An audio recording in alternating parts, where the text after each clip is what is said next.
practically. I take in consideration that you know what art is, what integration is. Now practically we go to the strategies. Which topic can be, which art form can be used with which topic. So we 1 minute, we see this slide, all of us. This is us standing near to the board. Rest are our students, and one is wondering, why should I do it? How am I going to understand this? What is it? So the teacher is on, social science teacher, history teacher is on, blah, blah, blah, blah, blah. Someone is sleeping, someone is playing, and whatnot. Now, the social science class can definitely be a fun. But how do we do that? We need to be a little smarter, a little willingness, and some innovation. And we are with it. Art integration. What does that mean? Though I believe that we all know that, but still in a line, I would like to, let's be on the same page what art integration is all about.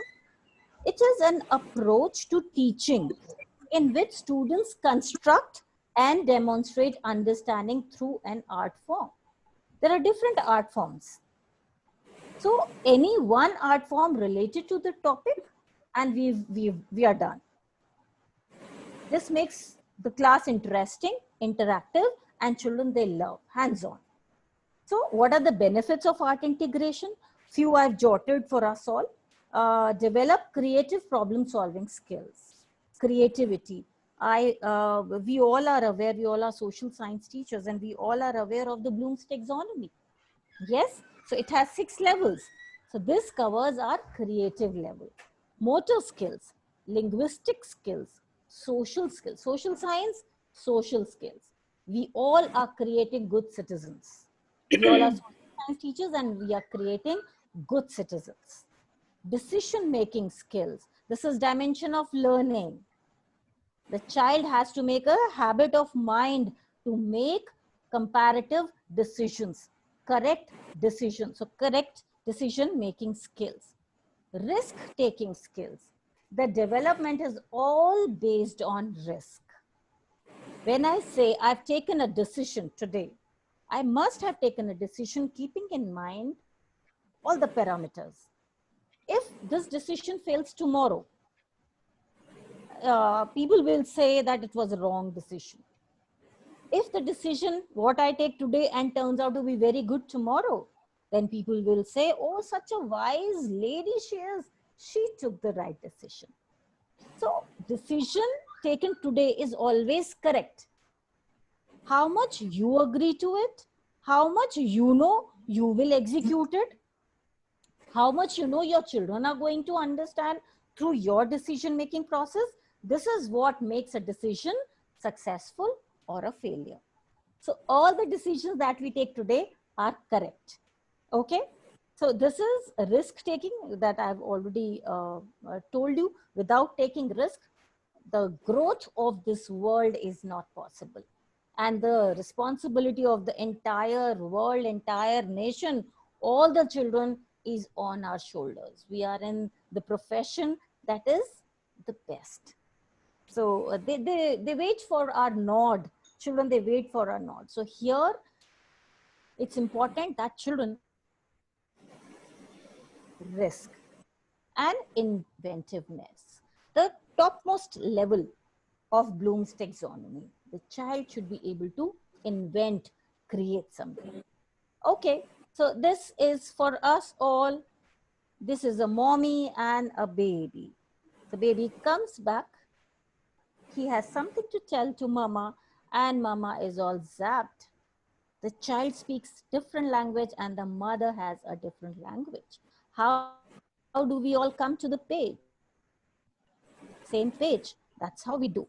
We integrate different elements, integration elements. How is the art form?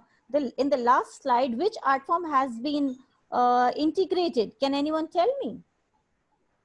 A question to you. In the chat box, you can answer.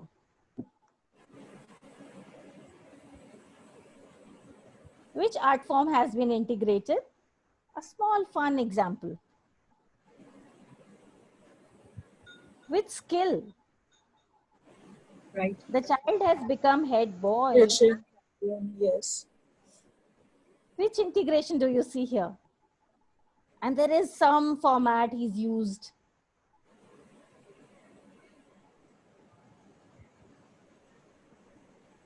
Okay, we go to the next. Integration elements. We all can integrate art forms, different art forms beautifully. What we need to understand is that there are few elements that we cannot miss on. We need to have these elements while planning a lesson plan. We need to be that prepared, friends. Please understand that we need to have our own plan. Maybe the child is not aware that he's going through a plan, but we need to be planned. This execution, art integration should be planned. So when you plan, your class should be clearly mentioned, which chapter, class, subject. Subject, when I say here in social science, we have different subjects. So these different subjects, we need to know. The plan is for history, for pol science, for geography, for eco. So this should be very clear. Or maybe, is it integrated? Can art form have integrated subjects? Disciplinary, interdisciplinary, we know that. So here, one art form can actually give you two elements can be covered in one plan also. So your theme should be clear, chapters should be clear, art form. Something very important, which art form will you be using for so-and-so chapter, for so-and-so topic. Now, time required. Please see, friends, that we decide what time, because children, when they are not given deadlines, they may tend to take very longer. And then we have our entire year's plan, entire month's plan, entire week's plan. So we see that the time is taken care of. So as a moderator, you'll have to come in between and tell and guide, and maybe speedometers you can make on the board. I hope we understand what are the time speedometers that we make for the groups. So these speedometers can always be used. Now, few examples of material as resources. You all can see these are very common examples that I've picked up, all resources, material, old magazines, newspapers. Whenever we are doing any activity that includes our art form, or for that matter, any other activity also for our subject, I'll just suggest you, I'll request you to use always something which is easily available to the children. And they need not bother their parents, papa, go to the market and buy this stuff. So anything that you can actually find in the household should be used, like old magazines, some newspapers, old notebooks, packaging material, socks, dupatta sari, or all social science teachers, we understand all the role plays and we use it. So some bed sheets, some bamboos, some pebbles, bottle caps, carton boxes, sponges, invitation cards, if reflection cards are being made. So maybe on these invitation cards only, children, they cut, paste and make reflection cards.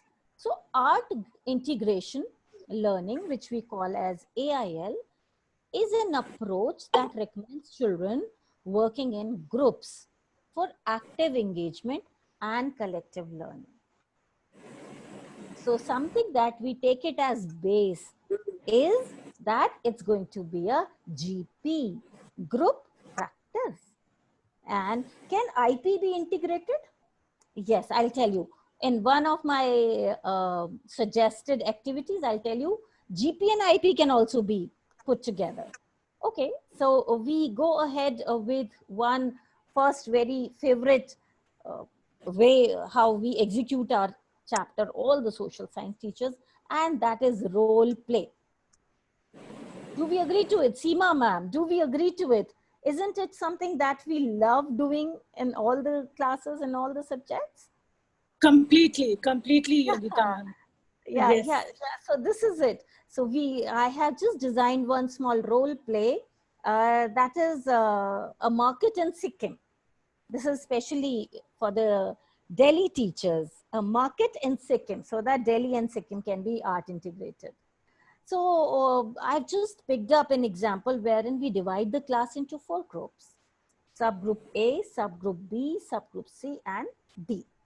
Now, it's a market scene. We imagine a market scene, and in which these 4 groups are going to give us some information about food in Sikkim. What kind of clothes do they wear? What is the culture? A gift shop. So gift shop will help us tell what all is available in the market, the economy on which the economy depends. A dance institute, for example, I've taken, wherein a music institute also I could have taken, but I just like that I took a dance institute. This is going to tell us about the culture, right? So these 4 groups are there, and children are divided into these 4 groups. The roles they can decide.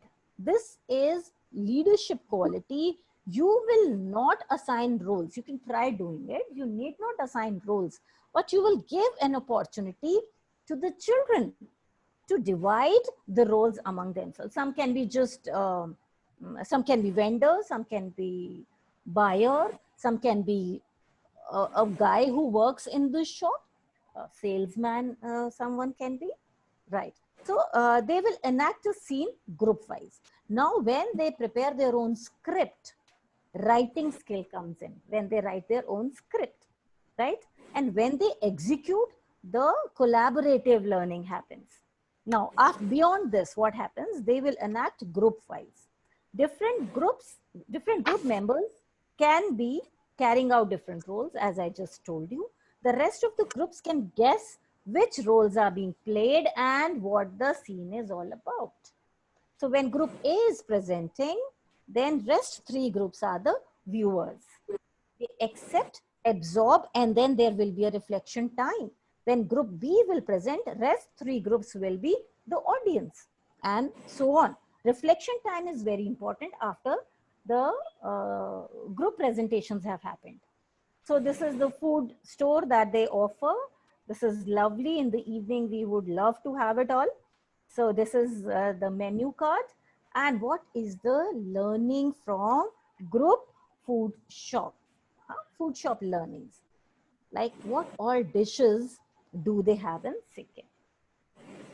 If the child, teacher is observer, she's observing. If she sees that all these 3 points have been covered, then the objective has already been met. So the teacher knows what LO is, what learning outcome is from the presentation. She knows these 3 dishes. If children are able to speak, it's done. We go to the second shop. This is a cloth shop. What are the learnings?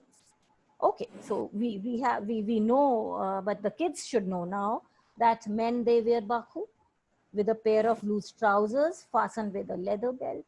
Women belt this outfit. They also wear baku, and they have a silk blouse, and they also call it as honju, right? So if a child, if this group is able to tell, and rest in the reflection, rest groups are also able to tell, the objective is met with. Married women wear this attire in a symbolic way, which showcases their marital status as well. So this third learning outcome is important because the child is learning about the outfit of women, married, unmarried, both should be able to distinguish. This is the culture, should be able to distinguish. And then what kind of shoes they wear? Boot, usually they wear boot. And what is the outfit, and what is it called? The entire robe is called the Penton. Leather boots are also accompanied and preferred with this outfit by women as well as men. So some equality we observe. We can always ask this question in the compare when we go higher in the Bloom's taxonomy. So comparison is required. Dimension of learning is touched here. So when they ask for comparison, this comes in the central web. Is it? Beautiful people, beautiful attire, the shoes are missing. Okay, now learnings from a gift shop. This tells us the religion that they follow, the designs that they wear, how do they decorate their houses, what woolen carpets they have, traditional folding tables, they are very famous. I've been to Sikkim myself and they are lovely tables. Good work. Tea, we all know Sikkim is known for tea. So this, the child should also be able to tell. Sikkimese traditional dress, they should be able to. These are the flags. Which religion does it show? Can I have some answers in the chat box? We see these bells also. We see these flags also.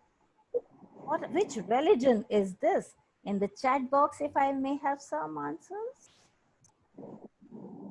Okay, Mr. Matthews, I can't see the chat box. Is it possible if I can see the answers? Yes, ma'am. They are responding. Buddhism. Aha, right. Bingo, bingo. They are teachers, you see, yeah. So these are some souvenirs that we have. And Dance Institute. What are the learnings now? A teacher knows it all what you see on the screen. Now what we want from our students, they should be able to answer about the folk dance, about the Bhutia folk dance that they have, about the Tibetan folk dance, Sikkimese folk dance, and mask dance.